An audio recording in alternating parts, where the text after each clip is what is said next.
Essa é a segunda discussão nossa do curso Desvendando o Movimento, com os alunos do curso Desvendando o Movimento. E o tema dessa segunda aula é o controle da postura e do equilíbrio. Lembrando, então, que é uma discussão não muito formal, ela é minimamente organizada para não virar bagunça, mas vocês vão ver que a gente vai conversar de tudo aqui, ainda mais com o Cássio presente aí, não tem como seguir um roteiro. Que calúnia, cara, que isso? Cássio, só para falar que tá gravando, hein, cara. Bom, vamos lá, indo para a primeira parte, foi sobre gravidade. A gente sempre vai falar que não tem como a gente desligar a força da gravidade. Não tem um botãozinho de liga e desliga, então a gente tem que aprender a lidar com essa força.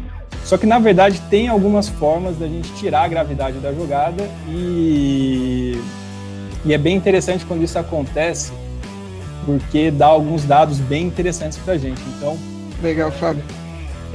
Realmente acho que essa é uma das principais formas que tem, né? O contraste de um ambiente de microgravidade com o nosso ambiente, para entender como o desuso desses mecanismos faz com que a gente vá perdendo musculatura mesmo. Então vai tendo uma degeneração. Aí o ponto legal é entender que essa degeneração não acomete todos os músculos como um todo, né? É o que chamam de uma degeneração muscular preferencial.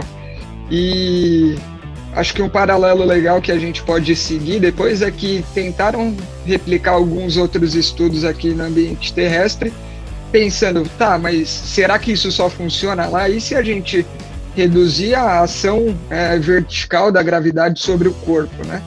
E aí tem um estudo que a gente deixou lá disponível também, de uns alunos de doutorado que passaram o doutorado inteiro escrevendo a dissertação, escrevendo tudo acamados, né? Então é outro ambiente, é outra situação, mas a ação vertical da gravidade diretamente ao esqueleto axial não está acontecendo. E aí a gente vê que tem algo muito semelhante. Tem uma atrofia preferencial desses mesmos músculos, enquanto aqueles que são rotadores, flexores, permanecem praticamente inalterados, para não dizer que não alteram, né? Perde-se muito pouco.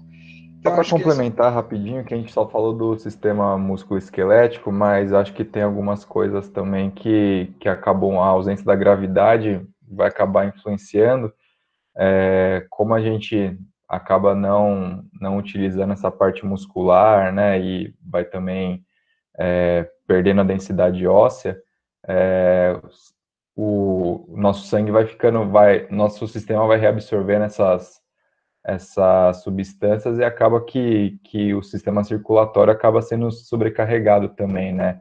Então, órgão como o rim, fígado também, eles acabam ficando mais sobrecarregados nessa condição aí.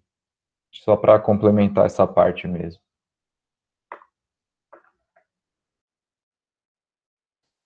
Legal. Eu acho que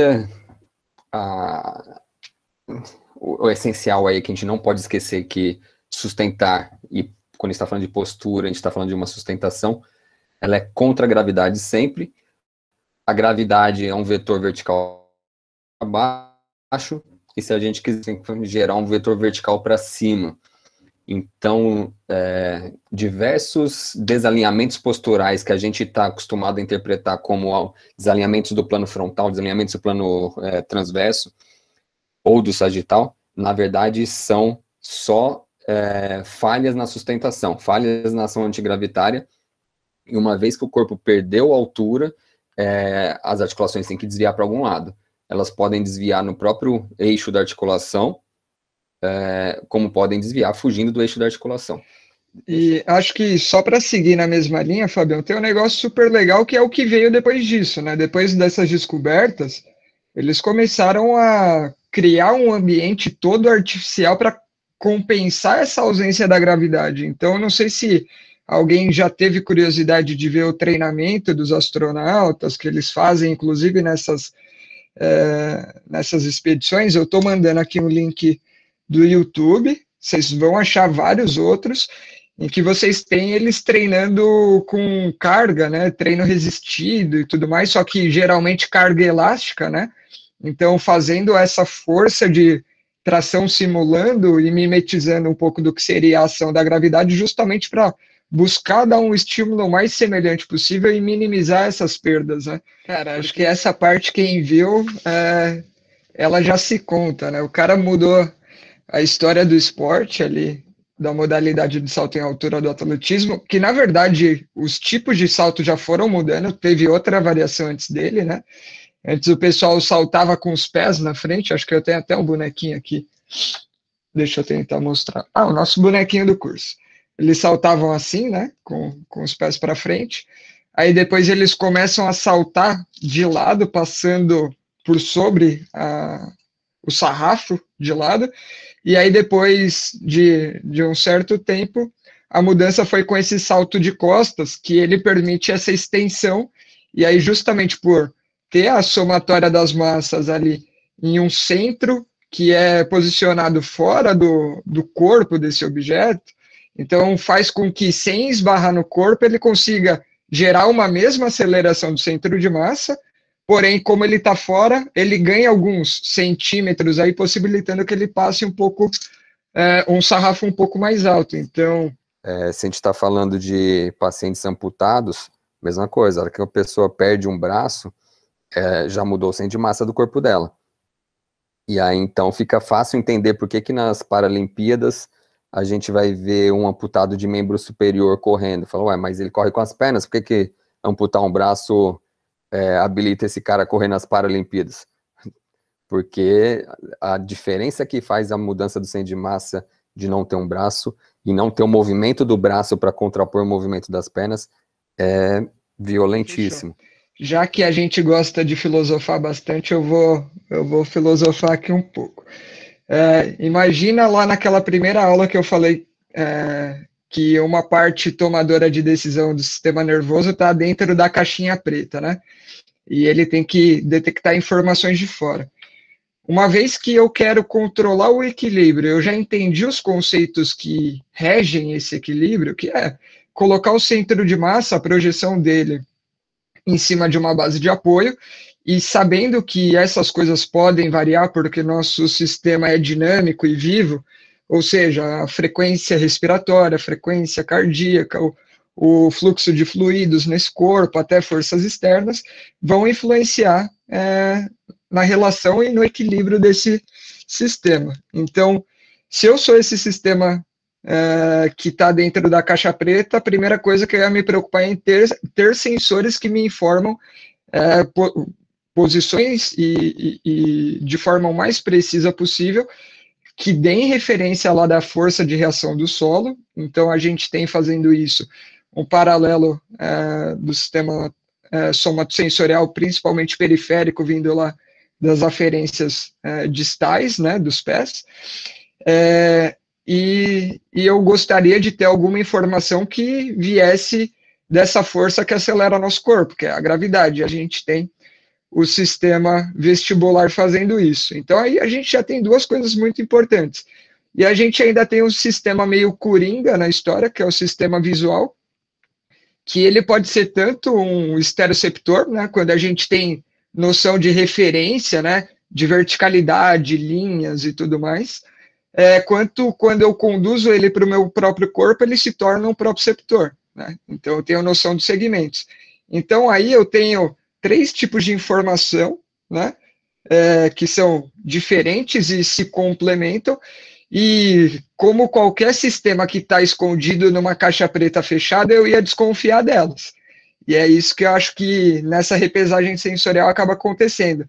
Vamos ver qual que é o conjunto de informações que me traz cada um desses sensores, vamos botar eles para conversar aí, e vamos ver em qual deles eu confio, ou no conjunto do que está acontecendo, o que dá para levar em conta. Então, acho que esse é o ponto mais interessante. Se a gente tomar essa visão como um sistema que está tendo que controlar essas forças que a gente apresentou nos conceitos, beleza, eu entendo um pouco de como esses sistemas funcionam, e aí acho que fica para o Cássio aprofundar com mais detalhes a neurociência do negócio. Uhum. Isso a gente trabalha com corrida, sempre ouve essa pergunta se ou vê que as pessoas têm essa confusão em relação a correr na esteira e correr no chão, no solo. Então, biomecanicamente, não faz diferença você correr sobre o solo correr debaixo de você. As pessoas, no imaginário das pessoas, já que a esteira está correndo debaixo de mim, então eu não preciso correr, basta eu pular que a esteira corre por baixo. Isso, em termos físicos, não faz sentido. Se você só pular verticalmente, a esteira vai te jogar para trás junto. Se você correr 10 km por hora para frente, você para em relação ao ambiente. A esteira está correndo 10 para trás, você está correndo 10 para frente, em relação ao ambiente, você está parado. Se a esteira está correndo a 10 para trás e você corre a 9, o que vai acontecer é que você vai começar a andar para trás. Se você corre a 11, você vai começar a andar para frente. Então, não é mais fácil correr na esteira, a biomecânica deve ser exatamente a mesma. Óbvio que estamos falando de uma situação sem vento, sem atrito, o motor da esteira garante que você vai ficar na mesma velocidade, enquanto na rua você tem que se esforçar para manter a mesma velocidade. Na esteira não tem buraco, então essas coisas podem ser levadas em consideração. A biomecânica deve ser exatamente a mesma. Então, por que é tão diferente para a gente correr na esteira e correr no asfalto? É a via sensorial. Enquanto na esteira você tem 2 sensores dizendo que você está parado, está no mínimo pulandinho, que é visão periférica e labirinto, um outro sensor, que é o somatosensorial, está dizendo que você está correndo na velocidade da esteira. Na rua você tem os 3 sensores falando a mesma coisa, tanto visual, labirinto e somatosensorial estão os 3 de acordo falando estamos correndo para frente numa determinada velocidade. Então, normalmente quem tem alguma dificuldade de ir para esteira, se sente tonto, ou tem alguma dificuldade de controlar os movimentos de corrida na esteira, vem daí essa situação de, além de tudo, está correndo enclausurado, né? Tem um painel na sua frente, tem barreiras laterais, e aquilo às vezes te cria também um certo receio de tropeçar, de bater naquelas coisas. Então a dificuldade da esteira é sensorial e não mecânica. Entendido? Isso aí. O importante da pressão intraabdominal é que ela tem que ser concêntrica. Como concêntrica, não estou falando de ação muscular concêntrica, excêntrica, isométrica. Como concêntrica, estou querendo me referir a algo que é voltado para o centro. Então, diafragma empurra para o centro, transverso empurra para o centro, assoalho pélvico empurra para o centro.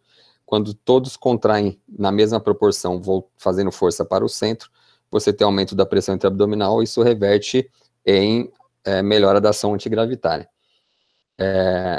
Se você tem um desequilíbrio nessa ação concêntrica, você vai ter disfunção da parede do abdômen. Se você tem, por exemplo, diafragma e a parte superior do abdômen gerando pressão para baixo e o assoalho pélvico não sustentando, você não vai ter nem sustentação postural e nem função de contenção de urina, por exemplo. É um mecanismo comum de incontinência urinária. Então, a pressão ela tem que ser muito bem equilibrada entre teto, parede e assoalho. Diafragma, transverso e o assoalho pélvico. Acho que é isso.